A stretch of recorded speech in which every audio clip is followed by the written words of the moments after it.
Bismillahirrahmanirrahim. Assalamualaikum warahmatullahi wabarakatuh. Alhamdulillah, wassalatu wassalamu ala rasulillah wa alihi wa sahbihi wa mawalah. Asyhadu an la ilaha illallah wahdahu la syarikalah wa asyhadu anna Muhammadan abduhu wa rasuluh sallallahu alaihi wa ala alihi wa sahbihi wa man tabi'ahum bi ihsan wa sallama taslima, amma ba'd.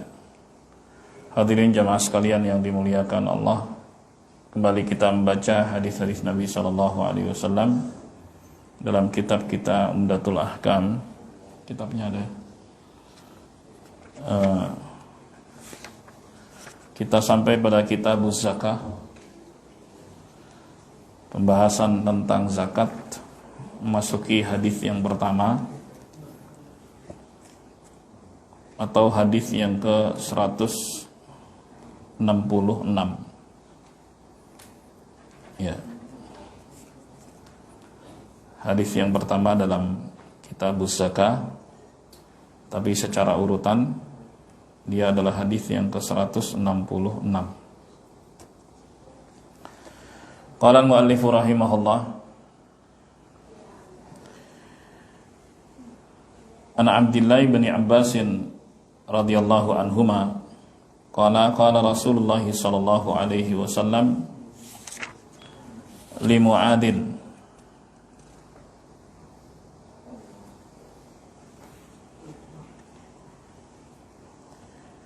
hina ba'athahu ila al-Yaman.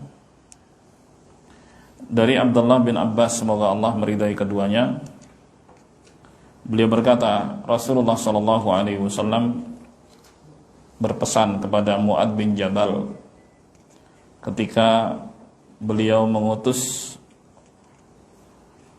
Mu'ad untuk menjadi dai, muallim sekaligus qadi di negeri Yaman. Yaman saat itu tidak seperti Yaman sekarang, ya. Sebuah negara dengan batas-batas teritorial. Sebutan Yaman itu bagi wilayah yang berada di sebelah selatan Ka'bah. Ya. Jadi Yaman itu adalah wilayah yang ada di sebelah selatan Ka'bah, itu Yaman. Sebelah utaranya disebut Syam. Jadi gitu. Nah, setelah Nabi Shallallahu Alaihi Wasallam hijrah dan banyak mendapatkan kemenangan-kemenangan, Nabi Shallallahu Alaihi Wasallam mengutus para sahabatnya untuk menyebarkan Islam ke seluruh penjuru dunia semaksimal jangkauan mereka saat itu. Nah, dalam hadis ini, ya, Nabi SAW mengutus Mu'ad untuk ke Yaman. Sebelum berangkat, Nabi SAW memberikan pesan-pesan dan wasiat. Dan begitulah seorang pemimpin ketika memberikan tugas kepada bawahannya, memberikan pesan-pesan supaya tugas itu berhasil dilaksanakan. Nabi SAW berkata kepada Mu'ad, Innaka ta'ti qauman ahla kitabin. Sungguhnya engkau akan mendatangi komunitas ahli kitab. Ahli kitab itu ada dua, Yahudi dan Nasara. Yahudi dan Nasara. Akan tetapi mayoritas di Yaman adalah orang-orang Nasara. Jadi Arab Kristen. Karena Kristen itu lebih awal daripada Islam kedatangannya. Penyebarannya juga lebih awal daripada Islam. Kalau kita lihat sejarahnya. Loh, kok bisa ada mereka ada di selatan? Ini ada kaitannya dengan kisah yang tersebut di dalam surat Al-Buruj yang dikenal dengan Ashabul Ukhdud, di mana penguasa saat itu ya menghabisi rakyatnya dengan cara dimasukkan ke dalam parit, ya, kemudian dinyalakan api, kemudian mereka dimasukkan ke situ.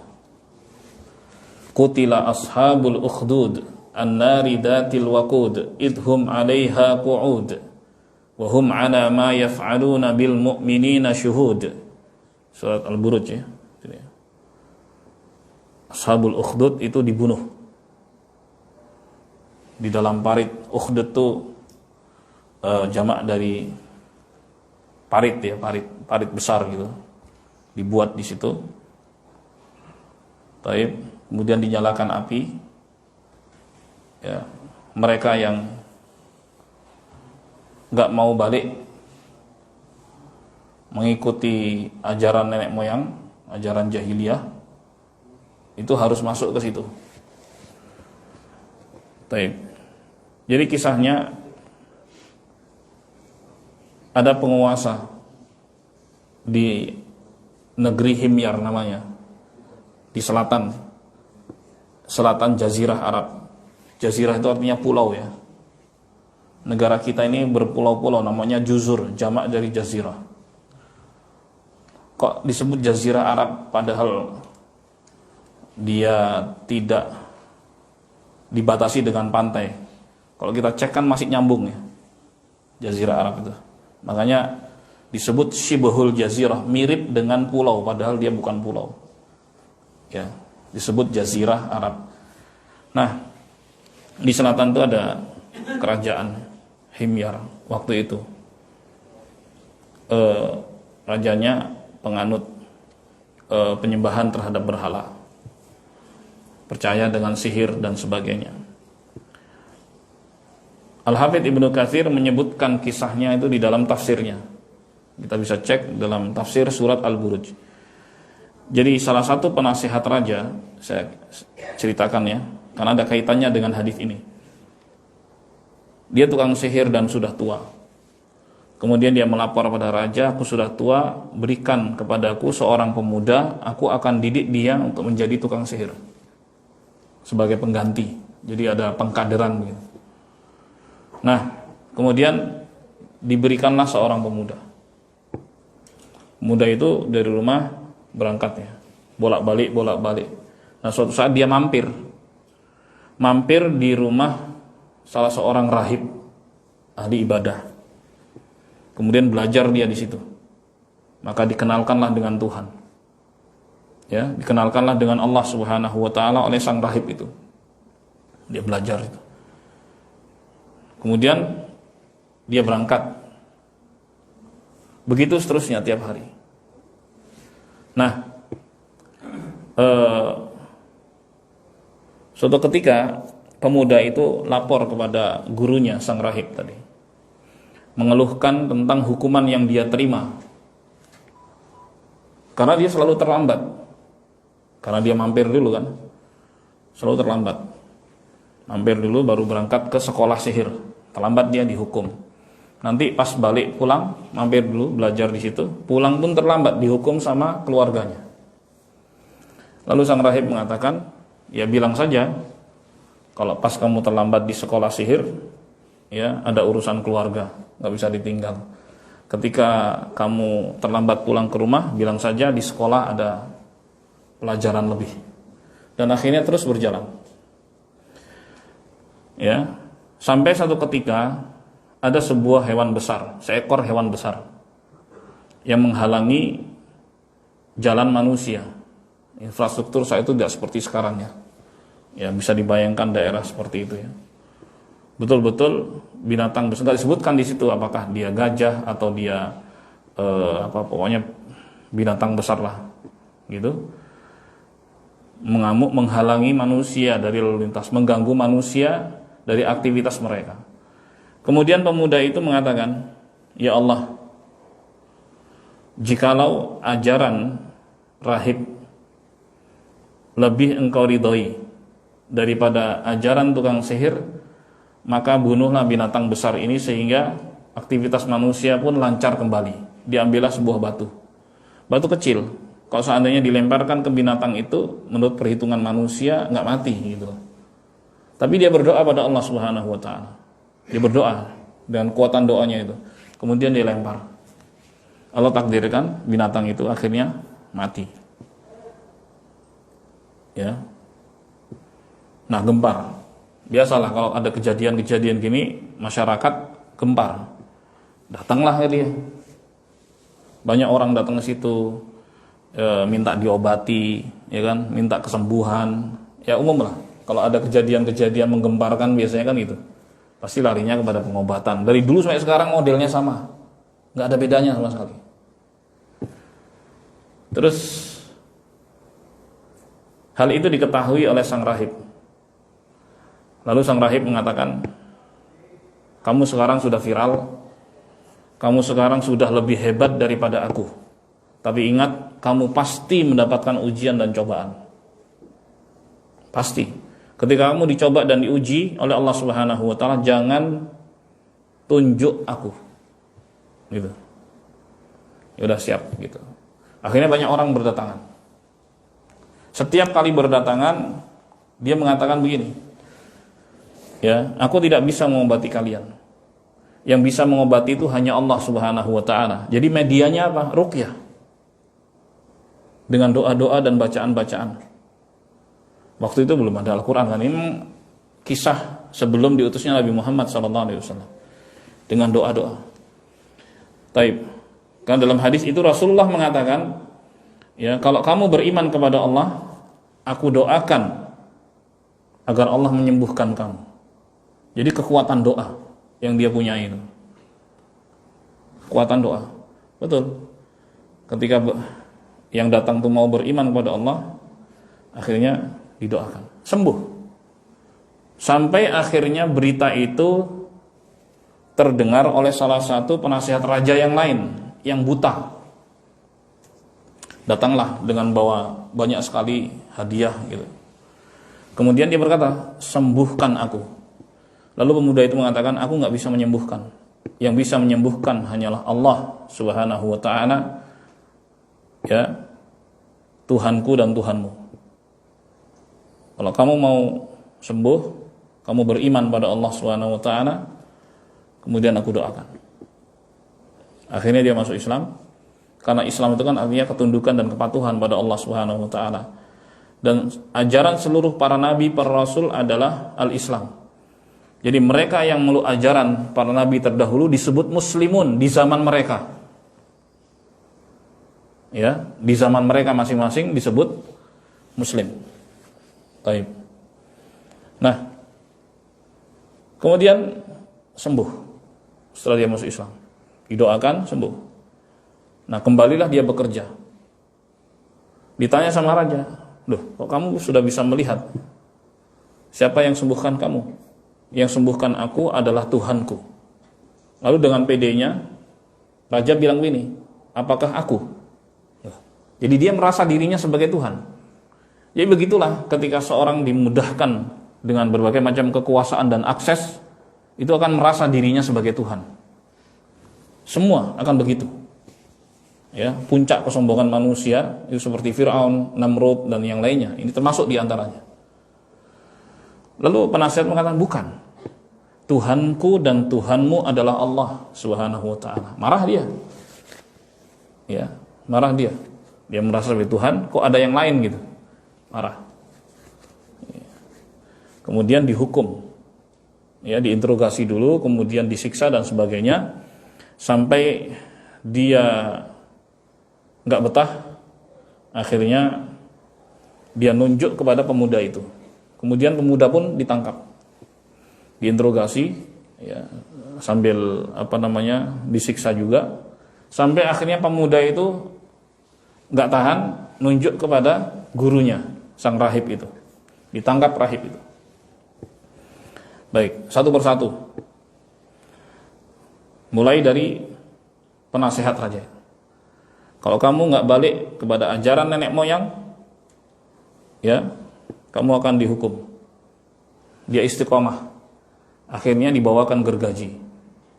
Kata Rasulullah SAW, kepalanya pun digergaji, terbelah menjadi dua. Krek, krek, krek, krek. Enggak ada gergaji mesinnya. Gergaji biasalah, konvensional. Mati. Tapi mati di atas al-Islam. Gitu. Kemudian rahib itu dibegitukan juga, digergaji juga, terbelah jadi dua, mati. Nah, kemudian pemuda itu.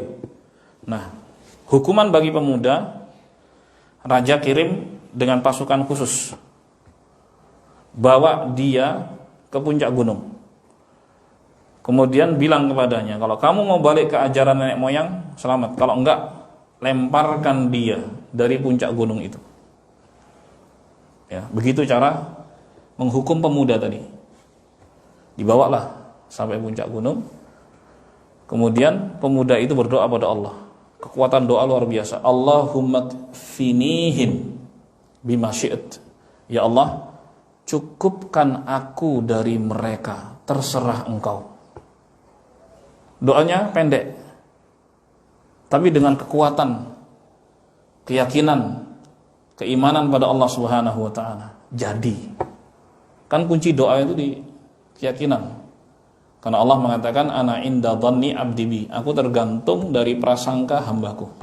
Bagaimana hamba berprasangka pada Allah Subhanahu wa taala, begitulah Allah kepada hambanya. Dia berdoa. Doa yang pendek tapi dengan penuh keyakinan. Ya Allah, cukupkan aku dari kejahatan mereka, terserah Engkau. Apa yang terjadi? Terjadi gempa. Ya. Gempa vulkanik ya kalau di gunung. Terjadi gempa. Kemudian mereka yang berjatuhan. Pemuda ini selamat. Nah, kalau dia pengen cari selamat saja, dia bisa kabur kan?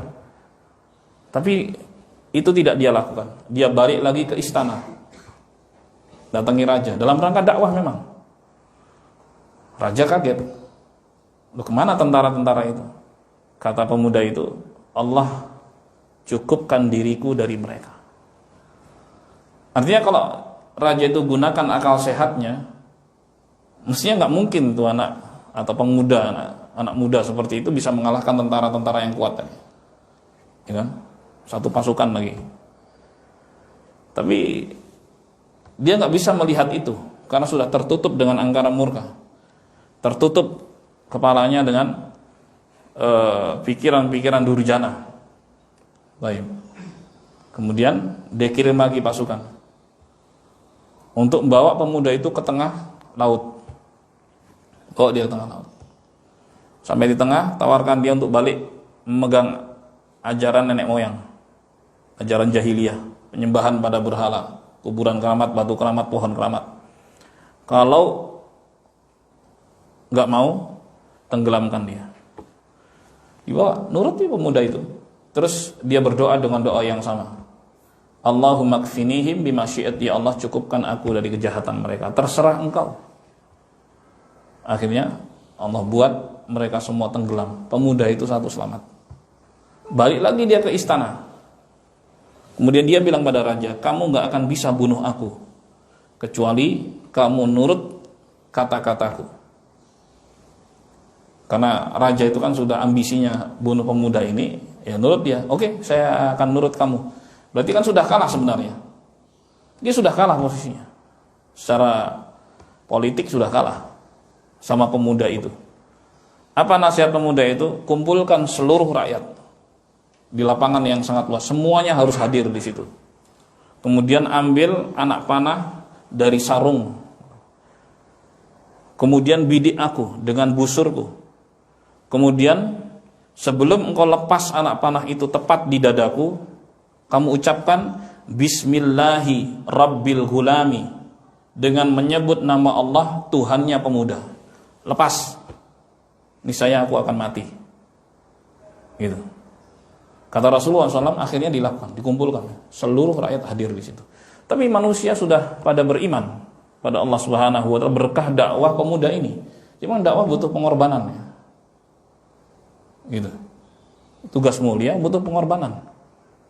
Tapi dia rela berkorban bahkan nyawa sekalipun. Dikumpulkan, diposisikan di atas sebuah batang, diikat di situ, kemudian raja sendiri yang tembak. Ambillah anak panah dari sarungnya, ya, kemudian pakai busur dia, dibidiklah pemuda itu. Seraya mengatakan Bismillahi Rabbil Gulam, dengan menyebut nama Allah Tuhannya pemuda. Lepas. Kemudian anak panah itu nancap ke dada, kata Rasulullah SAW. Dan akhirnya pemuda itu mati. Apa efeknya? Seluruh rakyat yang hadir semuanya masuk Islam, menyatakan keislamannya, beriman kepada Tuhannya pemuda. Marah raja, kaget dengan itu. Nah, disitulah kemudian dibuatlah parit besar, kemudian dinyalakan api di dalamnya. Nah, kemudian tentara-tentara dia memaksa rakyatnya untuk masuk ke situ, bagi yang tidak mau balik. Satu nyemplung, sampai ada seorang wanita membawa bayinya yang baru lahir. Rasulullah mengatakan dalam hadis yang lain, tidak ada bayi yang baru lahir bisa bicara kecuali 3. Yang pertama bayi Isa bin Maryam, Nabi Isa alaihissalam. Ketika sang ibu, yaitu Maryam alaihissalam, diminta untuk puasa bicara. Yang bicara ini anaknya Isa. Inni Abdullah, sungguhnya aku adalah hamba Allah. Dibicara, baru lahir. Yang kedua adalah bayi sahabat Juraij. Jadi sahabat Juraij ini kisahnya ma'ruf ya, tidak sekarang kita sampaikan. Intinya itu bayi lahir dari hubungan perzinahan antara seorang pelacur dengan penggembala kambing itu. Dan pelacur itu menfitnah Juraij bahwa itu adalah hubungan gelap dengannya. Sampai singkat cerita dihancurkan kan, diarak keliling dan seterusnya. Kemudian Juraij tanya, mana itu bayi? Kemudian Juraij bertanya kepada bayi itu, siapa bapakmu? Bayi itu bicara, bapakku adalah penggembala kambing. Gemparlah orang, dia bisa bicara. Begitu Rasulullah. Yang ketiga adalah bayi Ashabul Ukhdud. Ini yang kita kisahkan ini. Taib. Jadi ketika sang ibu itu ragu, bayinya berkata kepada sang ibu, jangan ragu wahai ibu, karena engkau berada di atas kebenaran. Akhirnya didorong masuk bersama bayinya dan terbakar. Semuanya rakyat dibakar oleh penguasa saat itu, kecuali satu. Nah, yang satu inilah yang kemudian kabur menuju Habasyah. Oke, kita lihat teritorial ya.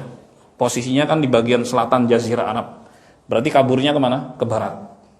Kemudian dia nyebrang Laut Merah. Nyebrang Laut Merah, disitulah ada Habasyah. Habasyah itu Ethiopia sekarang. Negeri Habasyah. Rajanya adalah Najasyi. Kerajaan itu adalah kerajaan Kristen. Memang Kristen lebih awal daripada Al-Islam. Oke. Nah, kemudian Raja Habasyah mengirim 2 panglima. Yang pertama Abraha. Yang kedua adalah Artah, atau mungkin orang barat sebutnya Arthur ya. Ini dalam bahasa Arab Artah. Dikirim 2 panglima itu, membawa gajah-gajah Afrika. Jadi gajah-gajah yang dipakai untuk nyerang Ka'bah itu gajah mana? Jazirah Arab gak ada gajah. Dari Afrika nyebrang. Nah, gajah itu gede-gede. Ibnu Katsir menyebutkan namanya adalah Mahmud. Mahmud tuh kalau dalam bahasa Inggris mamut gitu kan. Mahmud dalam bahasa Arabnya gitu.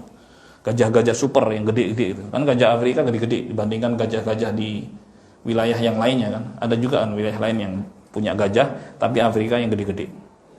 Nyebrang. Nah, kemudian 2 panglima ini akhirnya menghabisi itu negeri Himyar itu. Habis. Nah, kemudian mereka ini berkuasa di selatan Jazirah Arab. Nah, disitulah awal mula orang-orang Arab memeluk Kristen itu di situ, di selatan. Oke. Nah, kemudian namanya juga ada matahari kembar. pasti ini nggak boleh terjadi. Jadi hampir terjadi perang saudara di antara mereka. Abraha dengan pasukannya, Artah dengan pasukannya. Tapi mereka sadar nggak boleh terjadi. Kita duel 1 lawan 1. Akhirnya terjadilah duel.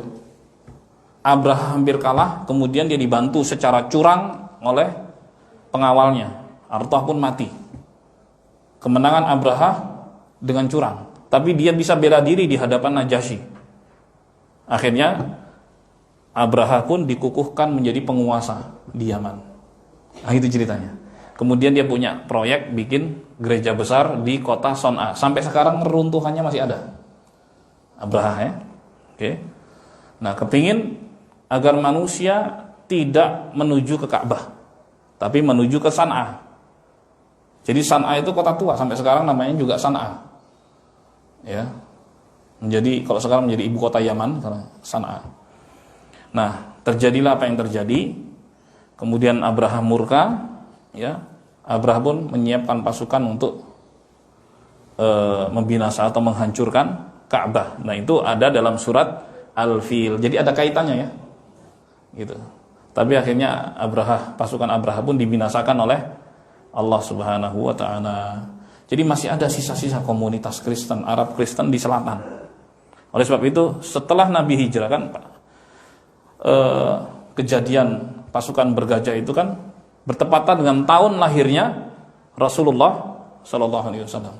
Nah, kemudian 40 tahun berikutnya beliau diangkat sebagai nabi. 13 tahun berikutnya, berarti umur 53, beliau hijrah ke Madinah. Kemudian beberapa tahun berikutnya barulah ada penugasan Mu'adz bin Jabal. Jadi rentang waktunya panjang. Jadi sejak kejadian itu 55 tahun atau 60 tahun bahkan di rentang itu barulah Rasulullah mengutus Mu'adz bin Jabal menuju Yaman. Dipesani oleh Nabi SAW, kamu nanti akan mendatangi komunitas ahli kitab. Supaya apa? Ya, ada persiapan gitu. Karena dai itu kalau nggak punya persiapan, siapa yang hendak diajak, siapa yang hendak diberi pelajaran atau mendapatkan sosialisasi, dia gagal. Jadi harus ada pembekalan dahulu. Di sini Nabi SAW memberikan pembekalan kepada Mu'adz bin Jabal sebelum berangkat. Kamu nanti akan datangi komunitas ahli kitab. Faltakun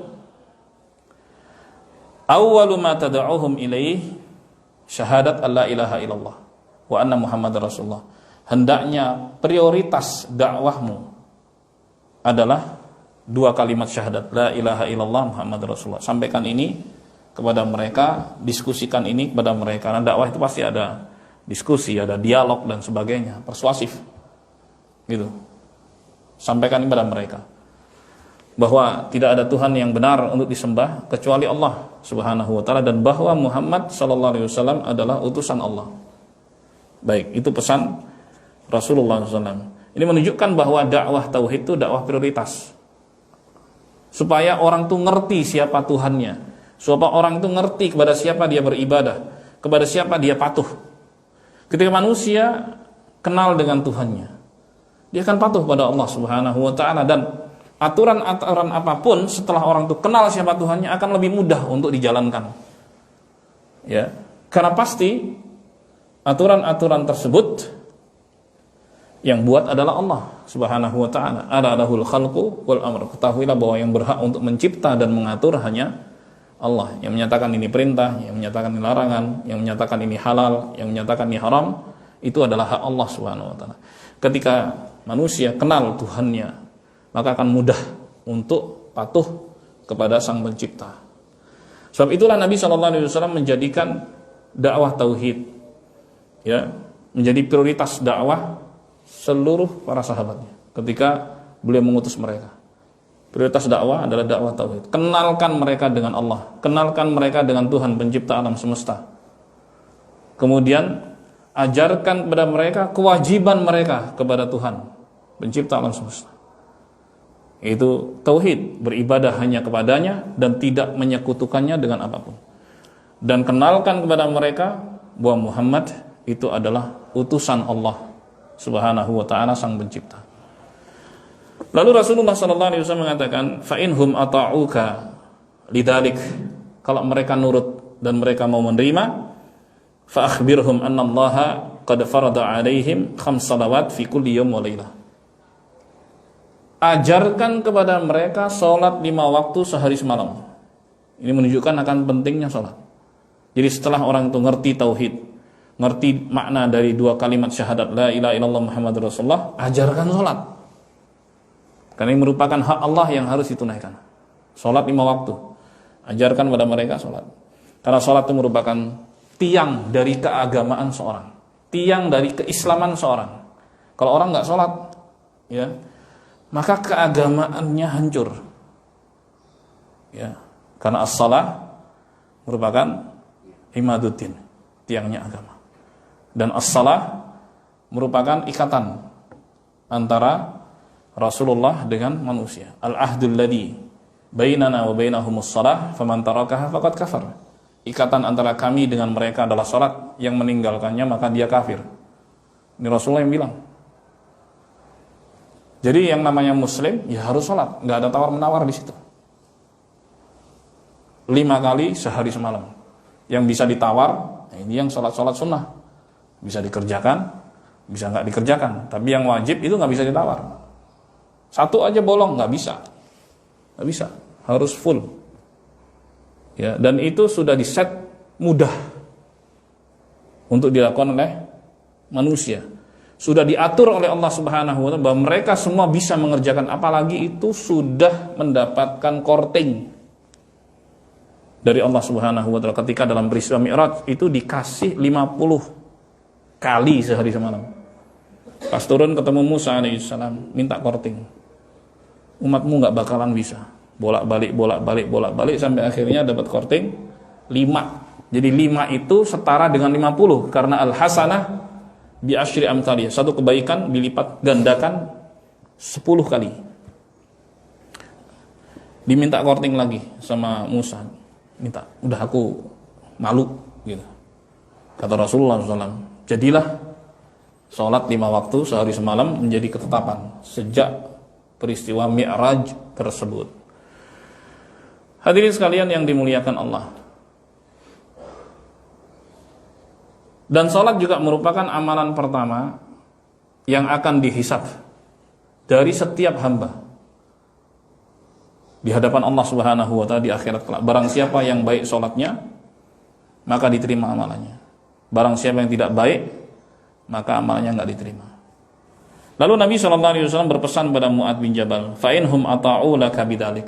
Kalau mereka nurut, jadi mereka mau bertauhid, mereka mau sholat, udah nurut nih, fa akhbirhum, beritahu kepada mereka, annallaha qad farada 'alaihim shadaqah tu'khadhu min aghniyaihim faturaddu 'ala fuqaraihim. Bahwa Allah Subhanahu wa taala mewajibkan kepada mereka untuk berzakat yang diambil dari orang-orang kaya dan dikembalikan kepada orang-orang miskin. Jadi hukum asalnya begitu. Di satu komunitas itu orang-orang kayanya itu dipunguti zakat. Ya, kaya nanti ada batasnya ya. Batas minimal itu berapa? Kemarin sudah diterangkan ya. Ketika seorang memiliki aset setara dengan 85 gram emas ya. Kalau seandainya dikonversikan ke rupiah ya 85 juta, dan itu telah mengendap selama setahun, baru disakati 2,5%. Ya, itu nilai minimal wajib zakat. Jadi seorang punya duit segitu, ya, mengendap selama setahun, nggak berubah, disakati. Lebih daripada itu pastilah. Kalau misalnya duit dia sampai miliaran gitu, ya otomatis, gitu. Tapi kalau duit dia dinilai batas nilai wajib zakat kadang terjadi fluktuasi, naik turun. Jadi misalnya duit dia 90 juta di bulan Ramadan tahun lalu misalnya aja. Terus nanti di bulan Rajab tahun berikutnya, jadi tinggal 2 bulan lagi kan jatuh tempo tuh ya. Oke. Drop duitnya. Jadi 60. Gitu. Kemudian naik lagi di bulan Ramadan jadi 100. Wajib zakat enggak? karena nggak terpenuhi 1 tahun. Nah, itu kalau fluktuasinya di situ dinilai batas wajib zakat. Beda lagi kalau fluktuasinya di atas, duitnya misalnya 2M, 1M, 3M, nah itu pasti harus berzakat karena jauh sekali dari batas minimal wajib zakat. Jelas ya? Nah, itu yang dimaksud dengan orang punya atau orang kaya. Nah, diambil zakatnya kemudian diberikan kepada siapa? Kepada orang-orang miskin di antara mereka. Jadi ini kesejahteraan dari masyarakat sekitar. Dibikin begitu memang. Sebelum disebarkan ke yang lain. Nah, sebenarnya kalau zakat itu dioptimalkan, insya Allah masyarakat sejahtera. Ya nggak kirim dulu keluar misalnya. Masyarakat kita banyak yang butuh kok ya. Ya kita bisa cek di BPS kan bisa. Ya, fokuskan dulu ke dalam negeri dulu atau sebelum dalam negeri kita persempit dulu daerah sekitar, ya bagi pada mereka supaya apa? Tingkat kesejahteraan naik, yang tadinya mustahik menjadi muzaki misalnya, mustahik yang berhak menerima zakat kemudian berubah status menjadi orang yang berzakat, kan bagus kayak gitu. Nah, itu konsep Nabi SAW. Jadi diambil dari yang mampu-mampu, yang kaya-kaya, kemudian dikembalikan kepada yang miskin-miskin. Sehingga jurang antara miskin dan kaya itu tidak terlalu curam. Itu. Jadi terkurangi. Kemudian Nabi SAW berpesan, fa inhum ata'uka bidzalik. Kalau mereka sudah nurut. Jadi setelah bersyahadat, kemudian sholat, kemudian berzakat, berarti Mu'adz sudah menjadi tokoh di situ, tokoh panutan. Ya, kalau mereka sudah nurut kamu untuk melaksanakan hal-hal prinsip tadi, ya, fa iyyaka wa qara'ima amwalihim. Hati-hati kamu wahai Mu'adz dari harta berharga mereka. Ingat tujuan dakwah bukan untuk cari duit. Ya. Dan biasanya kalau udah jadi tokoh ini gampang pungut-pungut duit dari masyarakat. Ayo urunan 5%, 10% dari duitnya. Tapi untuk kepentingan pribadi. A'udzubillahi min dzalik. A'udzubillahi min dzalik. Kan dia sudah mudah, sudah dipanuti sama orang, sudah diikuti, jadi tokoh. Maka Nabi berpesan, hati-hati kamu dari harta berharga mereka. Jangan sembarangan. Karena ini tugas mulia, ya. Tugas baik, jangan kemudian dikotori dengan motif-motif duniawi atau materi. Hati-hati. Seandainya pun kamu harus ngambil zakat, maka ambil dari yang pertengahannya. Kan orang kan punya harta yang nilainya itu rendah, ada yang nilainya tinggi kan gitu. Ambil yang tengah-tengahnya. Kalau misalnya gini, beras misalnya, makan keseharian apa, itulah yang dizakati. Bukan ngambil yang beras yang levelnya mahal gitu ya, atau ngambil yang beras yang murah kalau zakat fitri misalnya kan, yang dimakan keseharian. Kalau misalnya kadang makan ini, kadang ambil yang tengah gitu. Demikian pula dalam penarikan zakat yang lain-lain. Jadi harus yang tengah. Jelas ya jemaah? Hati-hati dari harta berharga mereka wahai Mu'adz. Wattaqi da'watal madlum. Dan hati-hati pula kamu dari doanya orang yang terzalimi. Fa innahu laisa bainaha wa bainallahi hijab. Karena tidak ada batas antara doa mereka dengan Allah. Pasti dikabulkan. Ini menunjukkan jamaah, ya, mendolimi orang lain itu nggak boleh, walaupun dia kafir. Ini yang didatangi oleh Mu'adz bin Jabal itu kan ahlul kitab, non-muslim. Non-muslim itu doanya itu kan dikabulkan oleh Allah Subhanahu wa taala. Wa ma du'aul kafirina illa fi dhalal. Tidaklah doa orang-orang kafir itu melainkan nyasar, enggak bakalan sampai. Tapi begitu dia dizalimi, doanya jadi sampai. Ini dalilnya nih. Maka seorang muslim enggak boleh mendolimi siapapun, walaupun itu orang kafir. Enggak boleh, apalagi sesama muslim. Apalagi sesama muslim. Rasul berpesan, hati-hati kamu dari doanya orang yang terzalimi, karena tidak ada hijab, tidak ada batas antara doa dia dengan Allah Subhanahu wa taala. Pasti akan dikabulkan oleh Allah Subhanahu wa taala. Jadi ini pesan-pesan Nabi SAW kepada Mu'adz bin Jabal radhiyallahu an sebelum beliau berangkat untuk bertugas ya menjadi dai sebagai muallim dan juga qadhi di negeri Yaman. Ya, poin yang ingin diangkat oleh penulis di sini ya adalah bagian zakatnya. Zakat termasuk dari hal penting yang menjadi wasiat dan pesan Rasulullah SAW untuk disampaikan kepada manusia, karena itu merupakan kewajiban dari Allah Subhanahu wa Ta'ala dari harta yang dimiliki oleh mereka. Jemaah, inilah sejumlah faedah yang bisa diambil dari hadis yang pertama dalam kitab zakah. Walhamdulillahirabbil alamin. Silakan yang mau bertanya. Silakan Bapak Ibu.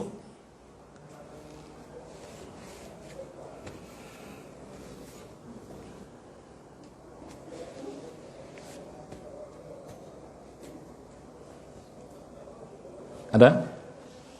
Masih ada beberapa menit.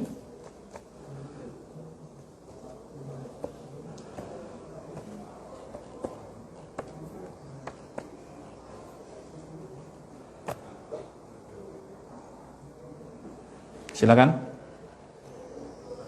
Silakan. Waalaikumsalam warahmatullahi wabarakatuh. Mungkin sedikit tadi terkait dengan zakat atau zakat.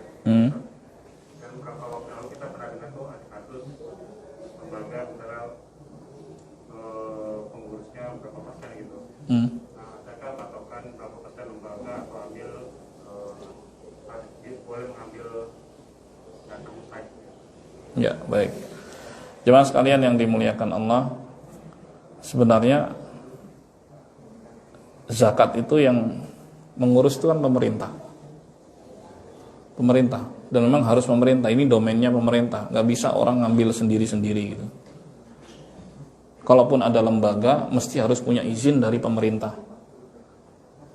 Mungkin mereka yang akan supervisi gitu, mengawasi dan seterusnya. Terus berapa besarannya? Namanya amil itu kan sebut sebagai pegawai.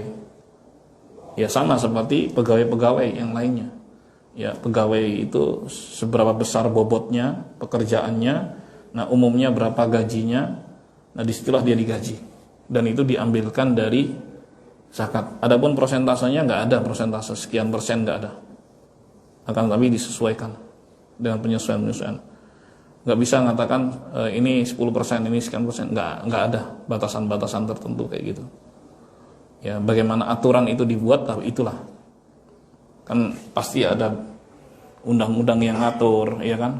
Tentunya di situ ada para profesional yang berbicara tentang aturan itu dihitung sekiannya. Itu ikuti aja itu yang sudah ditetapkan. Kalau berapa persennya nggak ada ketetapan itu.